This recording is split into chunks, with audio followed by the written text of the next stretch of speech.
Dear students, आज का अपना टॉपिक है types of concentration of solution. तो हम स्टार्ट करते हैं। सॉल्यूशन क्या है?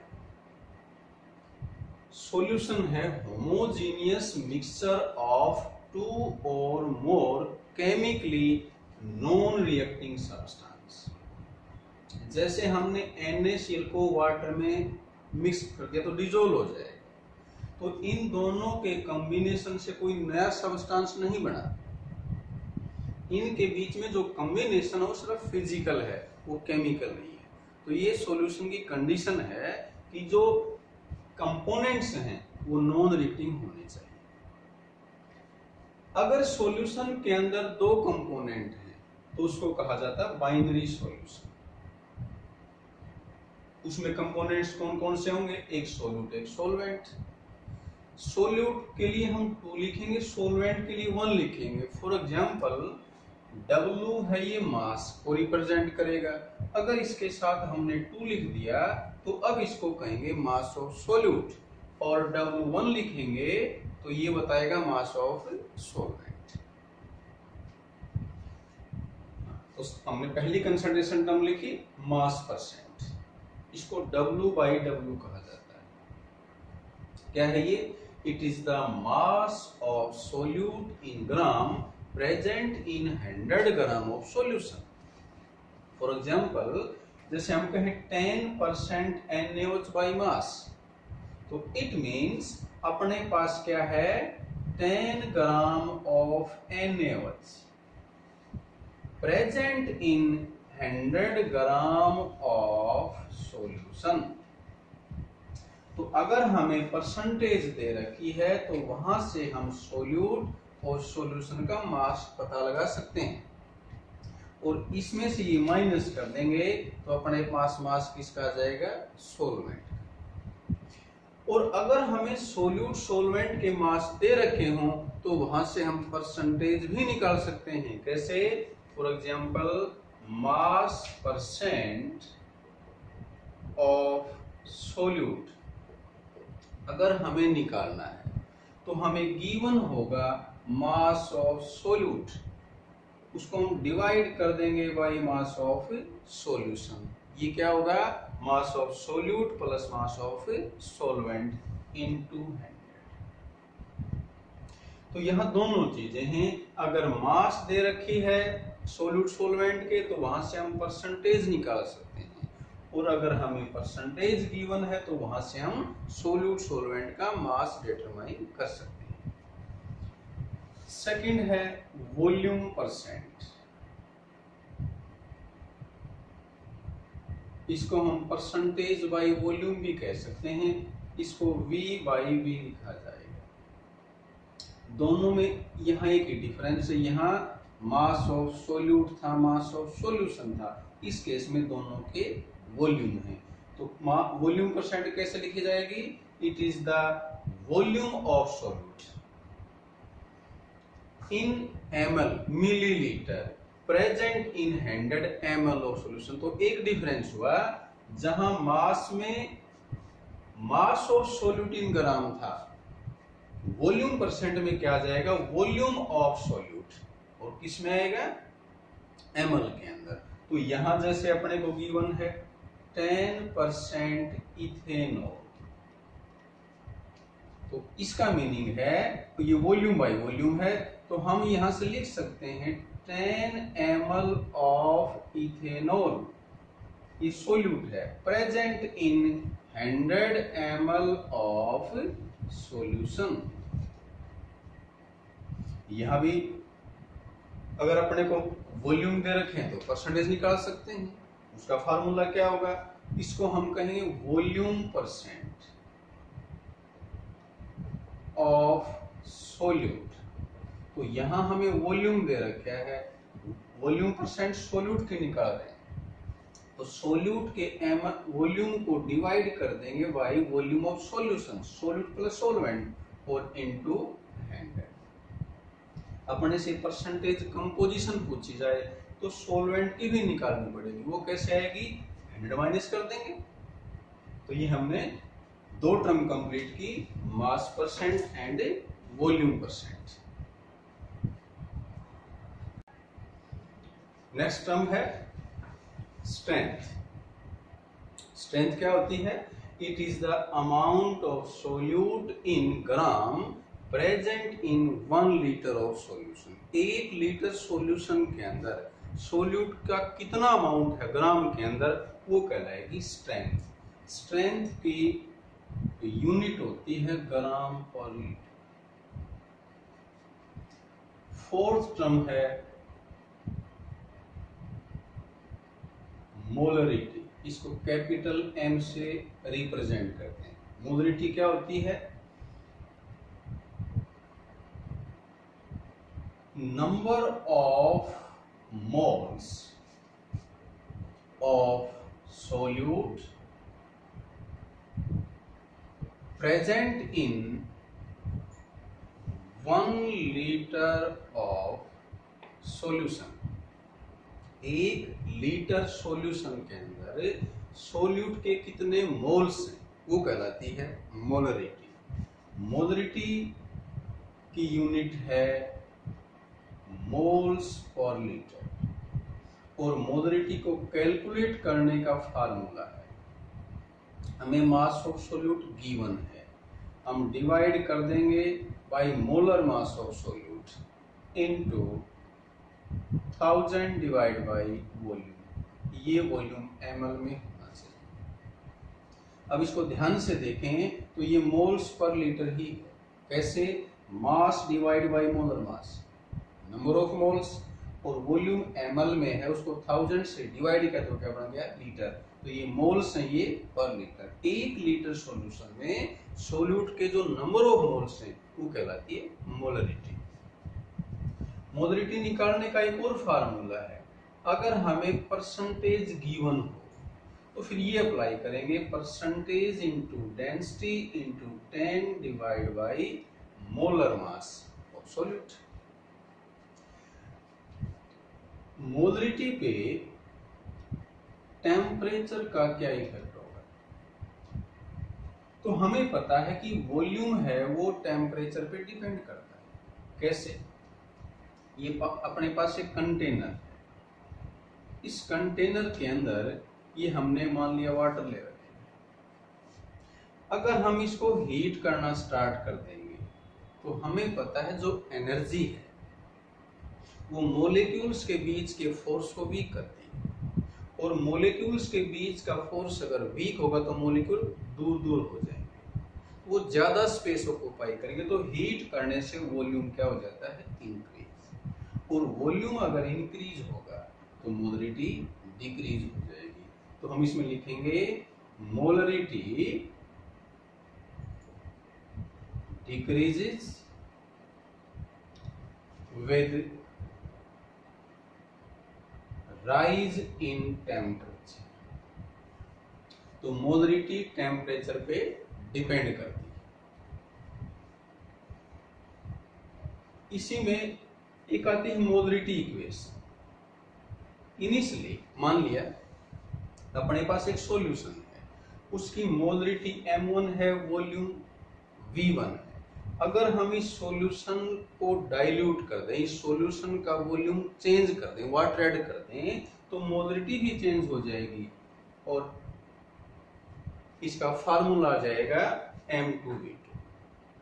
हमें पता है वॉल्यूम इंक्रीज करेंगे तो मोलरिटी कम हो जाएगी, तो इन दोनों का जो प्रोडक्ट है वो सेम रहेगा। ये कहलाती है molarity equation, m1v1 is equal to m2v2। ये हमने कंप्लीट किया मोलरिटी। यहां से हम स्ट्रेंथ भी निकाल सकते हैं। अगर हमें मोलरिटी गिवन है तो वहां से हम क्या निकाल लेंगे? स्ट्रेंथ। कैसे निकालेंगे? अगर हम इस मोलरिटी को मोलर मास से मल्टीप्लाई कर दें, यहां हमने मोलर मास से मल्टीप्लाई कर दिया, मोलर मास से मोलर मास कैंसिल हो जाएगा, तो बचा क्या? मास ऑफ सोल्यूट इन ग्राम पर लीटर। वो स्ट्रेंथ क्या होती है? Mass of solute in gram present in 1 litre of solution. तो यहां से एक फार्मूला है अपने पास। अगर मोलरिटी गिवन है और हम स्ट्रेंथ निकालना चाहते हैं तो क्या करेंगे? मोलरिटी को मल्टीप्लाई कर देंगे बाई मोलर मास। तो ये हमने कंप्लीट किया अबाउट मोलरिटी। नेक्स्ट हम स्टार्ट कर रहे हैं नॉर्मलिटी। इसको कैपिटल एन से रिप्रेजेंट करेंगे। मोलरिटी में जहां नंबर ऑफ मोल्स प्रेजेंट है 1 लीटर के अंदर, नॉर्मलिटी में नंबर ऑफ ग्राम इक्विवेलेंट्स होते हैं। दोनों में क्या डिफरेंस है? मोल्स निकालने के लिए हम मास ऑफ सॉल्यूट को डिवाइड करते हैं बाय मोलर मास। ग्राम इक्विवेलेंट निकालने के लिए सॉल्यूट के मास को डिवाइड करेंगे बाय इक्विवेलेंट मास। तो यही डिफरेंस है फार्मूले के अंदर। यहां से हम देख सकते हैं normality is equal to mass divide by equivalent mass. ये नंबर ऑफ ग्राम इक्विवेलेंट कहलाएंगे present in 1 litre of solution. Definition क्या है? It is the number of gram equivalents of solute present in 1 litre of solution.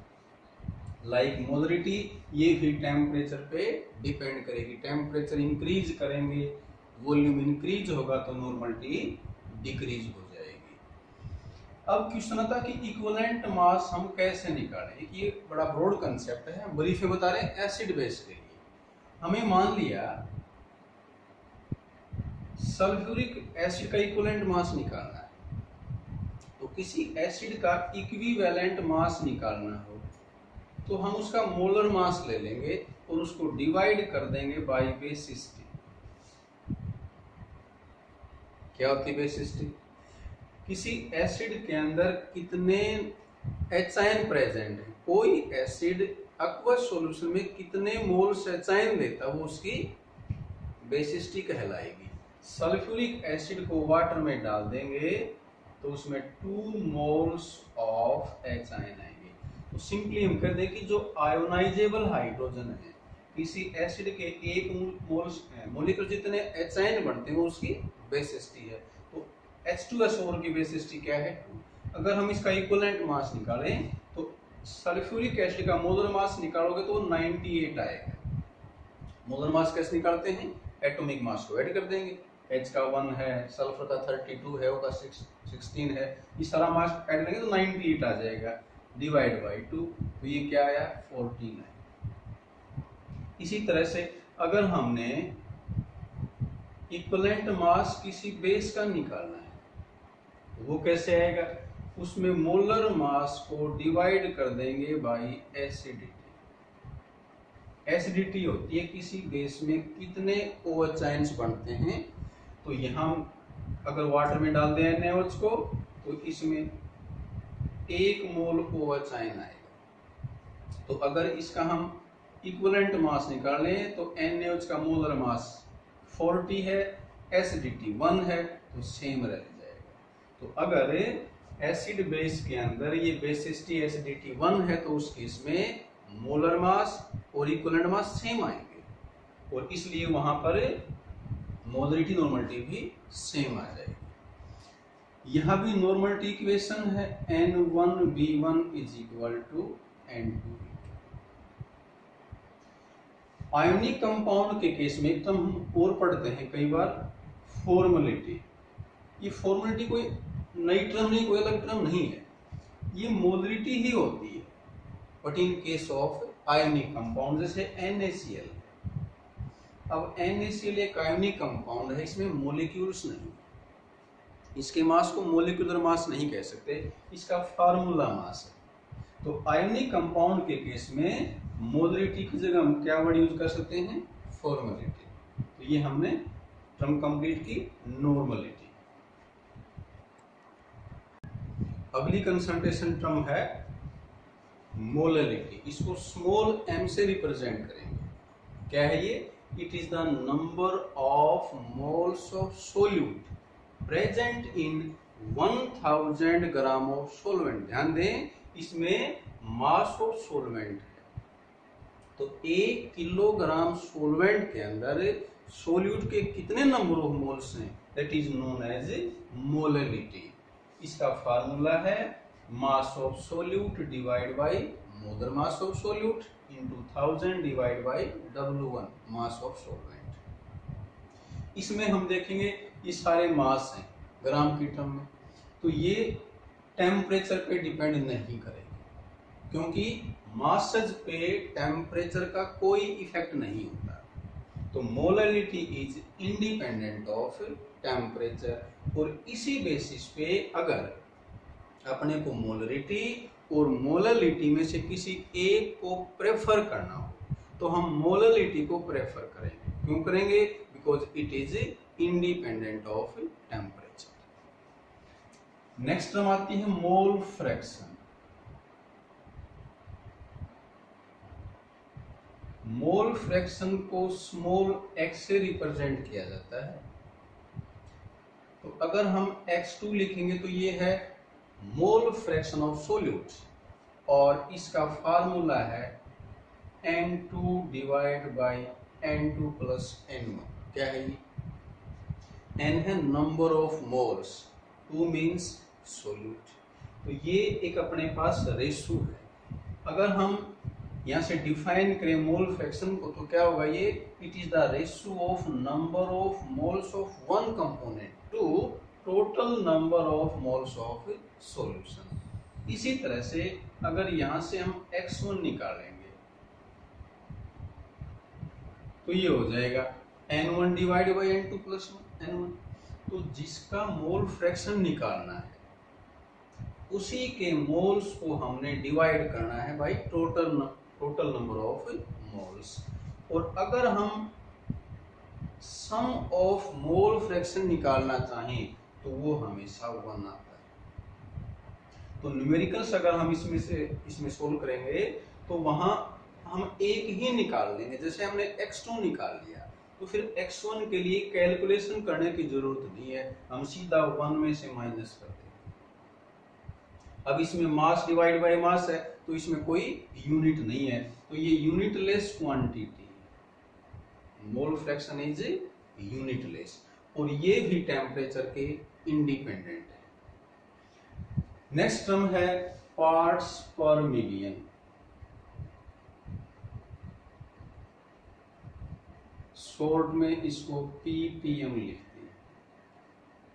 ये concentration term तब use की जाती है जब सॉल्यूशन वेरी वेरी डाइल्यूट हो।